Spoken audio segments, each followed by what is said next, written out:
Pre determined కోర్సులో next topic non cooperation movement, సహాయ నిరాకరణ ఉద్యమం. నాన్ కోఆపరేషన్ అంటే ఏంటి? Refusal to cooperate. Refusal to cooperate అంటే గవర్నమెంట్ తోటి కోఆపరేట్ చేయకపోవడము. సివిల్ డిసోబీడియన్స్ అంటే లాని బ్రేక్ చేయడం. ఈ రెండింటికి డిఫరెన్సెస్ కూడా statement wise number of times exams లో క్వశ్చన్ అడిగారు, ఒకసారి మీరు క్లియర్ గా అబ్జర్వ్ చేయండి. టాపిక్ లోకి వెళ్తే 1899 నుంచి 1902 వరకు బోయర్స్ వార్ అయింది, తర్వాత వరల్డ్ వార్ 1 అయింది. ఈ రెండింటి సమయంలో గాంధీజీ బ్రిటిష్ కి ఫుల్ సపోర్ట్ ఇచ్చారు. దానికి బదులు ఆయనకి ఇచ్చిన టైటిల్ కైజర్ హే హింద్. తర్వాత కాలంలో ఇండియాకి వచ్చిన తర్వాత గాంధీజీ గారు 3 రీజనల్ లెవెల్ మూవ్మెంట్స్ లాంచ్ చేశారు. ఒకటి చంపారన్ సత్యాగ్రహ, అహ్మదాబాద్ మిల్ స్ట్రైక్, ఒకటి కేడా సత్యాగ్రహ. ఈ మూడిట్లో ఆయన అడ్రస్ చేసింది కామన్ మ్యాన్ ప్రాబ్లమ్స్. మూడిట్లో సక్సెస్ అయ్యారు. దాంతో కామన్ మ్యాన్ అంటే ఫార్మర్స్ కావచ్చు, తర్వాత వర్కర్స్ కావచ్చు, వీళ్ళందరూ గాంధీజీ ఐడియాలజీకి అట్రాక్ట్ అయ్యారు. సో గాంధీజీ సింపుల్ గా కాలిస్తే దేశం మొత్తం కదిలే సిచ్యువేషన్ ఉంది. ఆ టైంలో INC, Indian national Congress, Gandhiji నాయకత్వంలో సిడిఎం మూవ్మెంట్ ని, సహాయ నిరాకరణ ఉద్యమాన్ని లాంచ్ చేసింది. సహాయ నిరాకరణ ఉద్యమం లాంచ్ చేయడానికి రీజన్స్ ఏంటివి, డిమాండ్స్ ఏంటివి ఒకసారి ఇక్కడ క్లియర్ గా చూద్దాం. Rowlatt act repealment, Rowlatt act ని తీసేయమని, జలియావాలా బాగ్ మాసక్రీకి కారకులైన వాళ్ళని శిక్షించమని. Next 1919 government of India act ని తీసి మళ్ళీ రీఇంట్రడ్యూస్ చేసి, చేంజెస్ చేసి మళ్ళీ రీఇంట్రడ్యూస్ చేయమని. నెక్స్ట్ ఖిలాఫత్ మూవ్మెంట్ గురించి. ఈ 4 రీజన్ తోటి మనకు సిడిఎం మూవ్మెంట్ లాంచ్ చేయడం జరిగింది. ఒకసారి ఆ 4 క్లియర్ గా ఒకసారి ఇక్కడ చూద్దాం. రౌలత్ యాక్ట్, రౌలత్ యాక్ట్ అంటే ఏంటి? దానికి ఉన్న ఇంకొక పేరు అనార్కియల్ రివల్యూషనరీ క్రైమ్స్ ప్రివెన్షన్ యాక్ట్ 1919. ఇది నెంబర్ ఆఫ్ టైమ్స్ ఎగ్జామ్ లో అడిగారు, ఇది గుర్తుంచుకోండి. దీని ప్రకారం ఇండియన్స్ ఎవరినైనా ఎటువంటి రీజన్ లేకుండా 2 years వరకు డిటైన్ చేయొచ్చు, అరెస్ట్ చేయొచ్చు, ఎటువంటి కోర్ట్స్ కి తీసుకెళ్లకుండా. అయితే దీనికి నిరసనగా 6th ఏప్రిల్ రోజు గాంధీజీ గారు హర్తాల్ ప్రకటించారు. హర్తాల్ అంటే ఏంటి? సెల్ఫ్ డిస్ఎంగేజ్మెంట్ విత్ రొటీన్ వర్క్, అంటే రెగ్యులర్ చేసే వర్క్ చేయకపోవడము. ఇండియా మొత్తం యాంటీ రౌలత్ యాక్ట్ నిరసనలు నడుస్తున్నాయి. దీనికి కాన్సిక్వెన్సే మనకు జలియన్ వాలాబాగ్ మాసక్రీ, ఏప్రిల్ 13, 1919. ఇది బ్లాక్ డేగా మనం చెప్పుకోవచ్చు. ఇక్కడ ఏమైంది? 144 సెక్షన్ అమృత్సర్ లో ఆల్రెడీ నడుస్తుంది. అక్కడ సైఫుద్దీన్ అండ్ సత్యపాల్ కిచ్లో అని ఒక 2 లీడర్స్ అరెస్ట్ చేశారు. అదే టైంలో హార్వెస్టింగ్ ఫెస్టివల్ ఒకటి వచ్చింది, బైసాఖి అనేది. కోత సమయంలో, పంట కోతకు వచ్చే సమయంలో చేసే ఫెస్టివల్ బైసాఖి ఫెస్టివల్. ఈ 2 రీజన్స్ తోటి 2 లీడర్స్ అరెస్ట్ గురించి, బైసాఖి ఫెస్టివల్ గురించి పీపుల్ జలియావాలా బాగ్ అనే ఒక ప్లేస్ లో గ్యాదర్ అయ్యారు. ఆ బాగ్ చుట్టూ ఉన్న ఎంట్రెన్సెస్ ని మొత్తాన్ని క్లోజ్ చేసి అక్కడ ఉన్న పోలీస్ మ్యాన్ ఫైరింగ్ స్టార్ట్ చేశారు. ఎవరు ఆర్డర్స్ తోటి? బ్రిగేడియర్ ఓ డయర్. 144 సెక్షన్ ఉంది, వాళ్ళందరూ ఇక్కడ గ్యాదర్ అయ్యారని చెప్పేసి, కాల్చమని చెప్పేసి ఆదేశం జారీ చేస్తారు. వాళ్ళు ఇండిస్క్రిమినేట్ గా ఎటు ఆలోచించకుండా ఇష్టం వచ్చినట్టు కాల్ చేశారు. దాంతో 369+ మెంబర్స్ చనిపోవడం జరిగింది. 1000+ మెంబర్స్ గాయాల పాలయ్యారు. ఇది అఫీషియల్ గా, అన్అఫీషియల్ గా ఇంకా కౌంట్ చాలా ఎక్కువగా ఉంది. దీని గురించి గొడవలు చేస్తే బ్రిటిష్ గవర్నమెంట్ ఒక కమిటీ వేసింది. అంటే ఎవరు కారకులు వాళ్ళని శిక్షించమని గొడవలు చేస్తాం కదా, ఒక కమిటీ వేసింది. ఆ కమిటీ పేరు ఏంటని కూడా నెంబర్ ఆఫ్ టైమ్స్ అడిగారు. అంటర్ కమిషన్. దానికి ఉన్న ఇంకొక పేరు disorders enquiry committee. Disorders enquiry committee. ఇది Michael O'Dwyer, governor of Punjab కి క్లీన్ చిట్ ఇచ్చింది. తర్వాత కాలంలో దీనికి నిరసనగా Sardar Udham Singh Michael O'Dwyer ని చంపడం జరిగింది. ఇదే ఇప్పుడు విక్కీ కౌశల్ తీసిన movie Sardar Udham Singh. Third reason 1919 government of India act. దీనికి ఉన్న ఇంకొక పేరు మాంటెక్ అండ్ చామ్స్ఫోర్డ్ రిఫార్మ్స్. ఇదేంటంటే ఉన్న పోర్ట్ఫోలియోస్ ని, మినిస్ట్రీస్ ని 2 గా డివైడ్ చేశారు. ఒకటి ట్రాన్స్ఫర్డ్, ఒకటి రిజర్వ్డ్. రిజర్వ్డ్ అంటే ఏంటి? మంచి మంచి మినిస్ట్రీస్ ఉంటాయి కదా, హోమ్, ఫినాన్స్ అండ్ రెవెన్యూ. ఈ మంచి మంచి మినిస్ట్రీస్ ని, పోర్ట్ఫోలియోస్ ని కౌన్సిలర్స్ కింద పెట్టారు. కౌన్సిలర్స్ అంటే బ్రిటిషర్స్ కిందనే పెట్టడం జరిగింది. తర్వాత ట్రాన్స్ఫర్డ్, ఇండియన్స్ కంట్రోల్లో ఉండేటివి, ఏదో నామకే వాస్తు మినిస్ట్రీస్ అన్నట్టు. ఎటువంటివి? Local bodies ministry, education ministry, ఇటువంటి మినిస్ట్రీస్ ఇండియన్ కంట్రోల్ ఉండే వాళ్ళకి ఇవ్వడం జరిగింది. మంచి మంచి మొత్తం కౌన్సిలర్స్ కంట్రోల్లో పెట్టడం జరిగింది. దీని గురించి ఈ యాక్ట్ ని మళ్ళీ రీఇంట్రడ్యూస్ చేయాలి, చేంజెస్ చేసి అని చెప్పేసి గొడవ చేయడం మొదలు పెట్టారు. ఖిలాఫత్ మూమెంట్.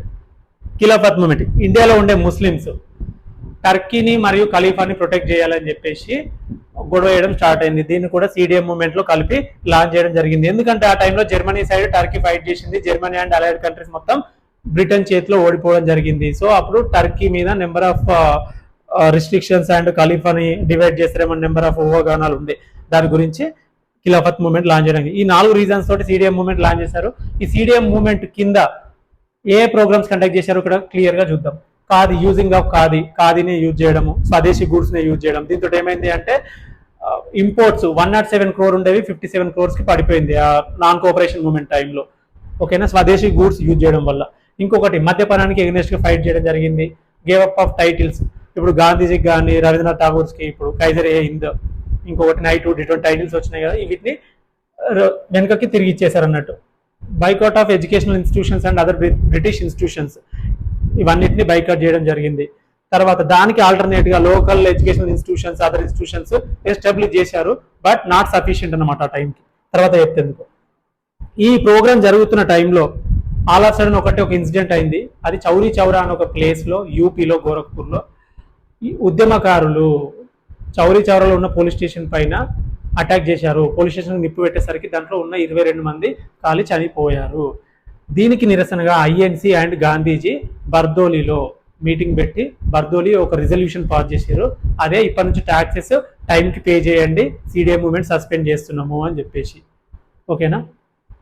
దీని తర్వాత చాలా మంది రకరకాలుగా కామెంట్ చేశారు, ఈ మూవ్మెంట్ ఇట్లనే కంటిన్యూ అయి ఉంటే మనకి ఇండిపెండెన్స్ ఒక 20 సంవత్సరాలు ముందు వస్తుండే అని. మీ ఒపీనియన్ కూడా కామెంట్ రూపంలో తెలియజేయండి, ముందు వస్తుండనా లేదా అనేది. ఇంకొంతమంది ఏమన్నారు గాంధీజం ఫెయిల్యూర్ అయింది అని చెప్పేసి. అయితే మెయిన్ రీజన్స్ ఏంది, సిడిఎం మూవ్మెంట్ సస్పెండ్ చేయడానికి మెయిన్ రీజన్స్ ఏంటో ఒకసారి ఇక్కడ క్లియర్ చూస్తే, రిసీడింగ్ ఇంట్రెస్ట్ ఆఫ్ మాసెస్. చాలా మంది, కోట్ల మంది ఇండియన్స్ ఈ మూవ్మెంట్ లో వాళ్ళకి తోచిన విధంగా పార్టిసిపేట్ చేశారు. చాలా మంది వాళ్ళ పనులన్నీ పక్కకు పెట్టేసి పార్టిసిపేట్ చేశారు, అంటే ఓన్లీ స్వదేశీ గూడ్స్ యూజ్ చేశారు. కానీ అంత మోర్ దెన్ 1.5 year నుంచి మూవ్మెంట్ నడుస్తుంది కాబట్టి వాళ్ళు పనులన్నీ పక్కకు పెట్టేసి ఉంటే వాళ్ళకి ఫుడ్ కష్టం అవుతుంది. వాళ్ళు మెల్లమెల్లగా వాళ్ళ పనులకు వెళ్ళడం మొదలు పెట్టారు. స్వదేశీ విదేశీ గూడ్స్ అనే డిఫరెన్స్ లేకుండా విదేశీ గూడ్స్ కూడా యూజ్ చేయడం మొదలు పెట్టారు. ఎందుకంటే స్వదేశీ గూడ్స్ కొంచెం కాస్ట్లీ ఉంటుంది ఆ టైంలో. ఇండియన్ ఇండస్ట్రీని మొత్తం రూయిన్ చేశారు, నాశనం చేసింది బ్రిటిష్, కాబట్టి ఇండియన్ గూడ్స్ కొంచెం కాస్ట్లీ ఉండేవి. సో అప్పుడు ఏ గూడ్ తక్కువకి వస్తే ఆ గూడ్ యూజ్ చేయడం మొదలు పెట్టారు. అంటే మెల్లిమెల్లిగా వాళ్ళు స్టార్ట్ చేసేసారు మూవ్మెంట్ నుంచి బయటకు వెళ్ళడం. దానికి తోడుగా చౌరీ చౌరా ఇన్సిడెంట్ కూడా అయింది. అంటే అంత పెద్ద ఎత్తున వచ్చిన మాసెస్ ని ఇండియన్ నేషనల్ కాంగ్రెస్ కూడా ఎక్స్పెక్ట్ చేయలేదు, ఇంత పెద్ద మొత్తంలో ఇండియన్స్ పార్టిసిపేట్ చేస్తారని. కంట్రోల్ చేయలేకపోయింది. దాంతో చౌరీ చౌరా అనే ఒక ఇన్సిడెంట్ బెస్ట్ ఎగ్జాంపుల్. ఈ ఇన్సిడెంట్ వల్ల బ్రిటిష్ ఒకవేళ ఈ మూవ్మెంట్ సస్పెండ్ చేసి ఉండకపోతే బ్రిటిష్ రియాక్ట్ అయిపోయి దానికి రియాక్షనరీ మెజర్స్ తీసుకొని మిలిటరీ తోటి ఇండియన్స్ పైన అటాక్ చేపిస్తే, అరెస్ట్ చేపిస్తే, హ్యాంగ్ చేపిస్తే, కొట్టిపిస్తే అంటే కారకులని. నెక్స్ట్ టైం మళ్ళీ మూవ్మెంట్ లాంచ్ చేసినప్పుడు నేషనల్ లెవెల్ మూవ్మెంట్ కి ఏ ఉద్యమకారుడు కూడా రాడు, లాఠీ దెబ్బ పడ్డాడు మళ్ళీ మూవ్మెంట్ కి రాడు, వచ్చినా కూడా వాడి పద్ధతిలో వాడు ఉంటాడు, అంతా ఫుల్ ఫ్లెడ్జ్ గా పార్టిసిపేట్ చేయడు. ఇవన్నీ గ్రహించిన గాంధీజీ ఏం చేసిందంటే మూవ్మెంట్ ని సస్పెండ్ చేయడం జరిగింది. ఇంకొక రీజన్ ఏంటి, మీన్స్ ఆర్ ఇంపార్టెంట్. గాంధీజీ చెప్పేది ఏంటి, సత్యాగ్రహంలో మోస్ట్ ఇంపార్టెంట్ కాంపోనెంట్ ఏంటిది, మీన్స్ ఆర్ ఇంపార్టెంట్. అంటే ఆయన అహింస మార్గంలో మొదలు పెట్టింది కాబట్టి అహింస మార్గంలో వెళ్ళాలి, కానీ ఇక్కడ హింస మార్గం మొదలైంది కాబట్టి సస్పెండ్ చేశారు. దీని తర్వాత గాంధీజం ఫెయిల్ అయిందని అది ఇది అని చెప్పేసి కొంతమంది ఐఎన్సీలో ఉన్న వాళ్ళు వెళ్ళి స్వరాజ్ పార్టీ పెట్టడం జరిగింది. ఆ టైంలో గాంధీజీ జైల్లో ఉన్నారు. ఇదంతా జరిగిన దానికి గాంధీజీ జైల్లోకి వెళ్ళారు. ఈ కామెంట్ చేసేటోళ్ళు వీళ్ళందరికీ ఏమో జైలు లేదు, ఏం లేదు, గాంధీజీ ఏమో జైలుకి వెళ్ళారు. ఓకేనా. ఒకసారి మీరు ఇక్కడ క్లియర్ గా అబ్జర్వ్ చేయండి. తర్వాత కాలంలో మళ్ళీ ఈ స్వరాజ్ పార్టీ వాళ్ళు వీళ్ళందరూ ఐఎన్సీలో వచ్చి చేరడం జరిగింది. అయితే ఇంకా అదర్ రీజన్స్, మెయిన్ రీజన్స్ ఏమున్నాయి సిడిఎం మూవ్మెంట్ అంటే సిడిఎం మూవ్మెంట్ ని సస్పెండ్ చేయడానికి అంటే మనకు ఆల్టర్నేటివ్ ఇన్స్టిట్యూషన్స్ ప్రాపర్ గా ఎస్టాబ్లిష్ అయి ఉండకపోవడం. ఫర్ ఎగ్జాంపుల్ ఒక మండల ఆఫీస్ ఉందనుకోండి, మండల ఆఫీస్ లో మనకు కావాల్సిన సర్టిఫికేట్ తెచ్చుకుంటాం. ఆ టైంలో ఇప్పుడు బ్రిటిష్ గవర్నమెంట్ కంట్రోల్ మండల ఆఫీస్ ఉందనుకోండి, ఇప్పుడు దానికి ఆల్టర్నేట్ గా ఇండియాది కూడా సేమ్ పవర్ హౌస్ ఉండాలి. కానీ అది లేకపోయేసరికి ఏమైందంటే మెయిన్ వర్క్ అనేది స్టాగ్నేట్ అయిపోయింది, అంటే రెగ్యులర్ రొటీన్ వర్క్ అనేది ఆగిపోయింది. ఇంకోటి గూడ్స్, ఇండియన్ గూడ్స్ అనేటివి మనకు అంత చీప్ గా అవైలబుల్ ఉండేవి కాదు, ఎందుకంటే మనకు ఇండస్ట్రీస్ అన్నింటినీ రూయిన్ చేశారు కాబట్టి. ఇటువంటి రీజన్స్ తోటి మనకు నాన్ కోఆపరేషన్ మూవ్మెంట్ సస్పెండ్ చేశారు. సో అండ్ కానీ ఈ మూవ్మెంట్ వల్ల ఇండియన్స్ రియలైజ్ అయ్యారు వాళ్ళ స్ట్రెంగ్త్ ఏంటి అనేది రియలైజ్ అయ్యారు. ఇటువంటి వే తోటి మనం ఇండిపెండెన్స్ ఈజీగా సాధించవచ్చు అని చెప్పేసి వాళ్ళు రియలైజ్ అవ్వడం జరిగింది. Britishers also realized strength of Indian strength ఏంటి, నాన్ వైలెన్స్ మెథడ్ లో కూడా బ్రిటిషర్స్ ను భయపట్టేయచ్చు అని చెప్పేసి ఈ మూవ్మెంట్ తోటే తెలిసింది. మీరు ఇక్కడ క్లియర్ గా అబ్జర్వ్ చేస్తే మనకు సిడిఎం మూవ్మెంట్ లో ఎక్కడా కూడా ఇండిపెండెన్స్ గురించి కానీ అట్లీస్ట్ డొమినియన్ స్టేటస్ గురించి కూడా రిఫరెన్స్ లేదు. మరి కొంతమంది అంటే 20 సంవత్సరాల ముందే మనకి ఇండిపెండెన్స్ వస్తుండే అని ఒకసారి మీరు ఆలోచించండి. కానీ అన్డౌటెడ్లీ ఈ మూవ్మెంటే మనకు ఇండిపెండెన్స్ కి ఒక దారి చూపించిందని మనం అనుకోవచ్చు. పెద్ద ఎత్తున జరిగిన మొట్టమొదటి మూవ్మెంట్ ఇదే. ఇలాంటి అవేర్నెస్ వీడియోస్ కావాలి, సబ్జెక్ట్ రిలేటెడ్ వీడియోస్ కావాలంటే లైక్ చేయండి, షేర్ చేయండి, కామెంట్ చేయండి, సబ్స్క్రైబ్ చేయండి. మా ఇన్స్టాగ్రామ్ మరియు టెలిగ్రామ్ లింక్ డిస్క్రిప్షన్లో ప్రొవైడ్ చేస్తున్నా. ఇంట్రెస్ట్ ఉన్న వాళ్ళు జాయిన్ అవ్వచ్చు. Thank you all.